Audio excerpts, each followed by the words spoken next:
नमस्कार सभी को। और जैसा कि आप सभी जानते हैं कि अभी तक हम लोग ऑलरेडी देख चुके हैं कि किस तरीके से जो है कंपेल किया जा रहा है कोर्ट के द्वारा, बुलाया जा रहा है, समन भेजा, समन से नहीं आ रहा, वारंट भेजा, अरेस्ट वारंट निकाल दिया, अरेस्ट वारंट भेजने के बाद भी वो छुप रहा है, लुकने की कोशिश कर रहा है, अवॉइड कर रहा है वारंट को।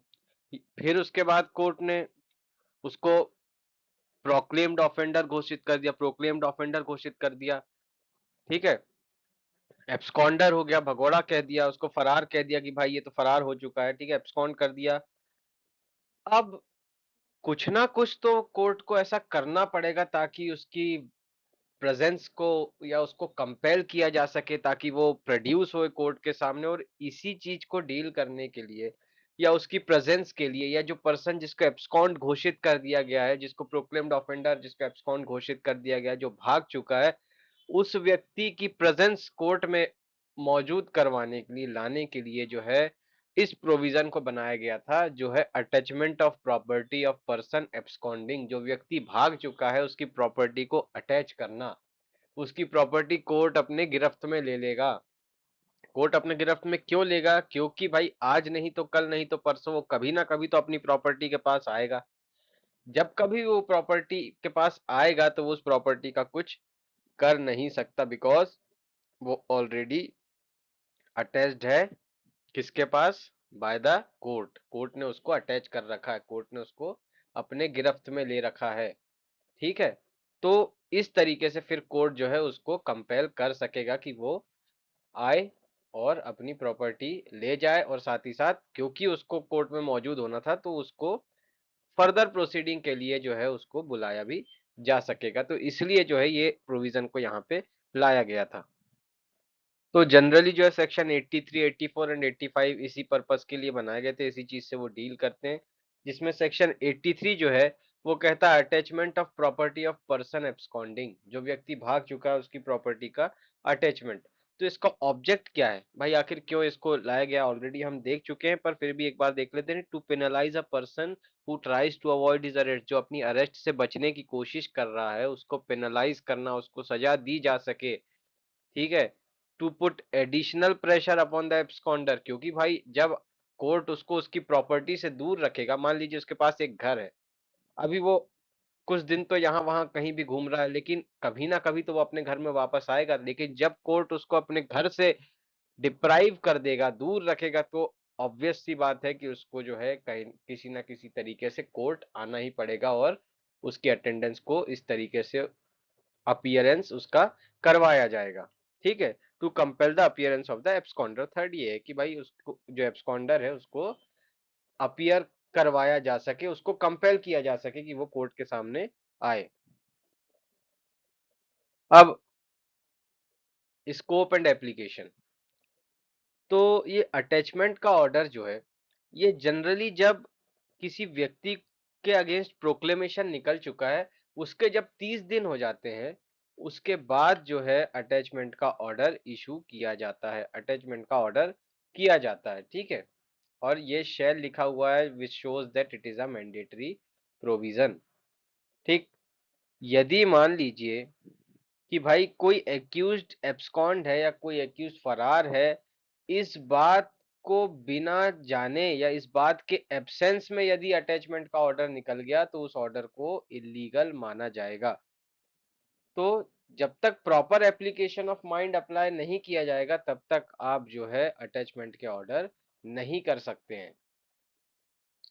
साइमल्टेनियस अटैचमेंट विथ प्रोक्लेमेशन, ये क्या बात हो गई भाई? अभी तो आप बता रहे थे जनरल रूल तो यही कहता है कि 30 दिन के अंदर, जब 30 दिन कंप्लीट हो जाते हैं, प्रोक्लेमेशन हुआ, प्रोक्लेमेशन के बाद जब 30 दिन कंप्लीट हो जाते हैं उसके बाद ही अटैचमेंट करवाया जा सकता है या उसके ऑर्डर निकाले जा सकते हैं। लेकिन कभी कभी ऐसी कंडीशन हो जाती है, मान लीजिए कि वो व्यक्ति जो है अपना घर बेच के और भाग जाना चाहता हो, या वो अपना घर बेचने वाला हो, या उसके पास कोई प्रॉपर्टी हो उसको बेचना चाह रहा हो, वो बेच रहा हो, तो उस चीज से बचाने के लिए जो है कई बार प्रोक्लेमेशन के साथ ही जो है अटैचमेंट के ऑर्डर किए जा सकते हैं।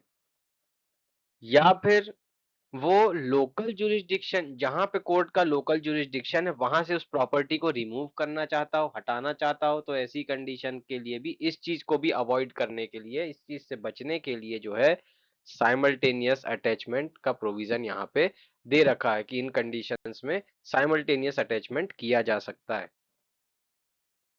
Attachment without proclamation. अब देखिए, प्रोक्लेमेशन किया ही नहीं गया और क्या फिर ऐसी कंडीशन पे अटैचमेंट किया जा सकता है? तो भाई, जनरल रूल यही कहता है कि जब तक ऐसा कोई मटेरियल नहीं है जो ये शो करता हो कि एक्यूज जो है वो एब्सकॉन्डिंग है, फरार है, तब तक आप जो है अटैचमेंट का ऑर्डर बिना प्रोक्लेमेशन निकाले जो है यदि कर देते हैं तो उसको इलीगल माना जाएगा। तो it is a sign qua none. Sign qua none का अर्थ होता है नेसेसरी कंडीशन। तो प्रोक्लेमेशन जो 82 के अंदर किया जा रहा है for issuing an order of attachment under section 83 is sine qua non, it is a necessary condition. ठीक है, प्रोक्लेमेशन निकालना जो है बहुत आवश्यक है, अन्यथा आप अटैचमेंट नहीं करवा सकते, ऐसा जनरल रूल कहता है। दो कंडीशंस में कब करवा सकते हैं वो भी हमने जस्ट देख लिया है। अब मान लीजिए कि जब किसी व्यक्ति ने कोई डेब्ट लिया है, मतलब डेब्ट के ऋण ऋण लिया है, या कोई मूवेबल प्रॉपर्टी का केस है, तो इस कंडीशन में अटैचमेंट कैसे किया जाएगा? तो भाई ऐसी कंडीशन में जो है इधर उस प्रॉपर्टी को सीज कर लिया जाएगा, या फिर रिसीवर को अपॉइंट किया जाएगा जो कि उसकी देखरेख करेगा जब तक वो व्यक्ति मिल नहीं जाता, और या फिर जो है एक ऑर्डर निकाला जाएगा राइटिंग में जिसमें प्रोहिबिट किया जाएगा कि ऐसी संपत्ति जो है उस व्यक्ति को सप्लाई ना की जाए, या उसकी उस प्रॉपर्टी की डिलीवरी उसको ना दी जाए। इमूवेबल प्रॉपर्टी के केस में क्या होगा? इमूवेबल प्रॉपर्टी केस में देखिए, पोजेशन ले ली जाएगी, उस जगह पे पोजेशन कब्जा कर लिया जाएगा, या फिर रिसीवर को अपॉइंट कर दिया जाएगा जो कि उस जगह की देख रेख करेगा, केयर करेगा, और या फिर राइटिंग में ऑर्डर निकाल दिया जाएगा कि किसी भी तरीके का रेंट का पेमेंट या इस प्रॉपर्टी की डिलीवरी जो है नहीं करवाई जाएगी जब तक वो व्यक्ति अपनी अटेंडेंस या अपनी अपीयरेंस कोर्ट में ना दे दे। अभी मान लीजिए कि कोई लाइव स्टॉक है, या कोई ऐसा गुड है, कोई ऐसा वस्तु है, ऐसी वस्तु है जो कि पेरिशेबल नेचर की हो, मतलब कि जो बहुत जल्दी खराब हो जाती है, तो ऐसी कंडीशन में क्या किया जाएगा? तो ऐसी कंडीशन में कोर्ट जो है इमीडिएट सेल की बात कर सकता है, उसको ऑर्डर कर सकता है कि इसको इमीडिएटली बेच दिया जाए, और जो प्रोसेस होगी उसको बेचने के लिए, या फिर जो उसको सेल कर दिया जाएगा, वो यही माना जाएगा कि it shall abide the order of court. इसका मतलब कि कोर्ट के ऑर्डर का यहाँ पर पालन किया गया है।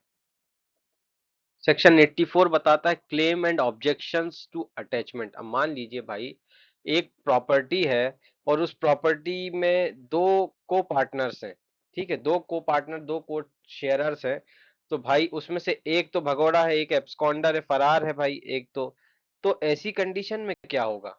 क्योंकि भाई दूसरे का भी तो राइट वायलेट हो रहा है। यदि हम उस प्रॉपर्टी को जाके अटैच कर लेते हैं, यदि कोर्ट उस प्रॉपर्टी को अटैच कर लेता है, सीज कर देता है, या फिर पोजेशन ले लेता है उस प्रॉपर्टी का, तो ऐसी कंडीशन में किसी दूसरे का राइट तो वायलेट हो जाएगा।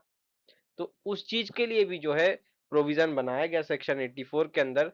सेक्शन 84 क्या कहता है कि भाई वो राइट ऑफ द पर्सन से डील करता है, उस पर्सन को छोड़ के जो कि ऑलरेडी जिसको प्रोक्लेम्ड पर्सन घोषित किया जा चुका है।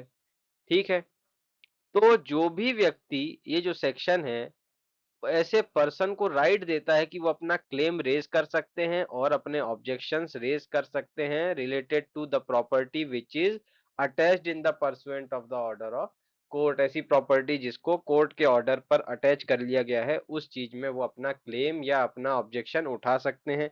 पर जो क्लेमेंट होगा और जो ऑब्जेक्टर होगा उसको अपना इंटरेस्ट प्रूव करना होगा जिस प्रॉपर्टी को अटैच किया गया है, कि वह संपत्ति जो है वो उसी व्यक्ति की संपत्ति है।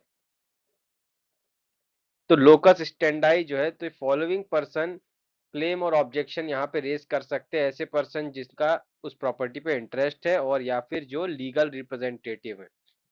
जुरिस्डिक्शन क्या है? तो भाई ऐसा क्लेम और ऐसा ऑब्जेक्शन उसी कोर्ट के सामने किया जाएगा जिस कोर्ट ने अटैचमेंट के ऑर्डर पास करे हैं, और साथ ही साथ यदि चीफ जुडिशियल मजिस्ट्रेट के पास ऐसा कुछ चल रहा है, तो चीफ जुडिशियल मजिस्ट्रेट जो है उसको पास ओवर कर सकता है किसी अपने सबऑर्डिनेट मजिस्ट्रेट के पास।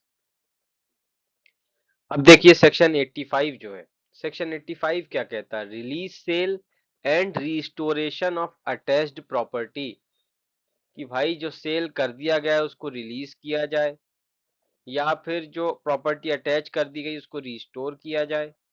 तो जब प्रोक्लेम्ड पर्सन यदि विद इन टाइम अपीयर हो जाता है तो कोर्ट जो है उसकी प्रॉपर्टी को रिलीज कर सकता है अटैचमेंट से। ठीक है, यदि बोला गया था कोर्ट ने प्रॉपर्टी अटैच कर लिया, वो व्यक्ति जो है विद इन टाइम वहां पे कोर्ट के सामने प्रस्तुत हो गया, तो ऐसी कंडीशन में कोर्ट जो उसकी प्रॉपर्टी को रिलीज कर देगा।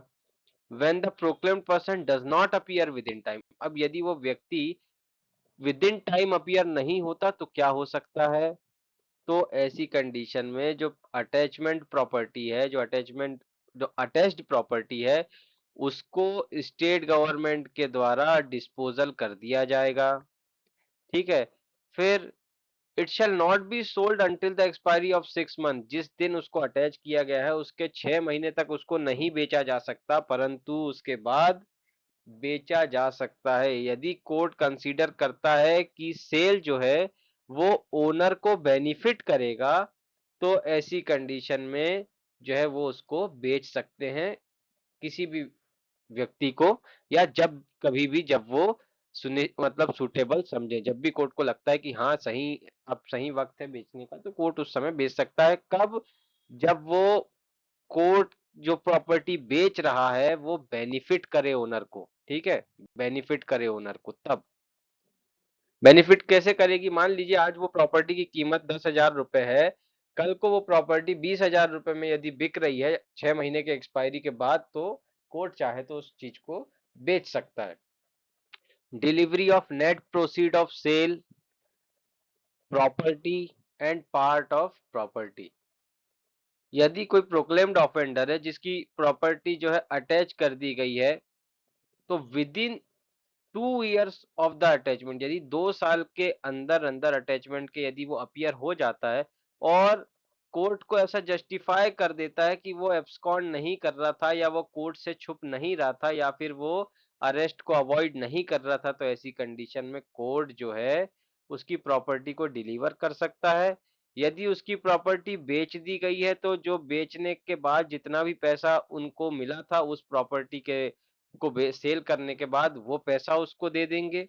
ठीक है, और यदि किसी प्रॉपर्टी का कोई पार्ट बेचा गया है, मान लीजिए कि एक प्रॉपर्टी है और एक मान लीजिए 10 एकड़ की प्रॉपर्टी है, तो 10 एकड़ में से मान लीजिए कोर्ट ने 1 एकड़ जगह को बेच दिया, तो उस 1 एकड़ प्रॉपर्टी का कोर्ट पैसा वापस कर देगा और बची हुई 9 एकड़ की जो प्रॉपर्टी है उसको पूरी प्रॉपर्टी रिटर्न कर देगा। लेकिन उसको ये सेटिस्फाइड करवाना होगा कोर्ट को कि भाई वो ना तो कंसील कर रहा था, अरेस्ट होने से ना तो वो छुप रहा था और ना ही वो कहीं एब्सकॉन्ड किया था। ठीक है, ना ही वो भागा था।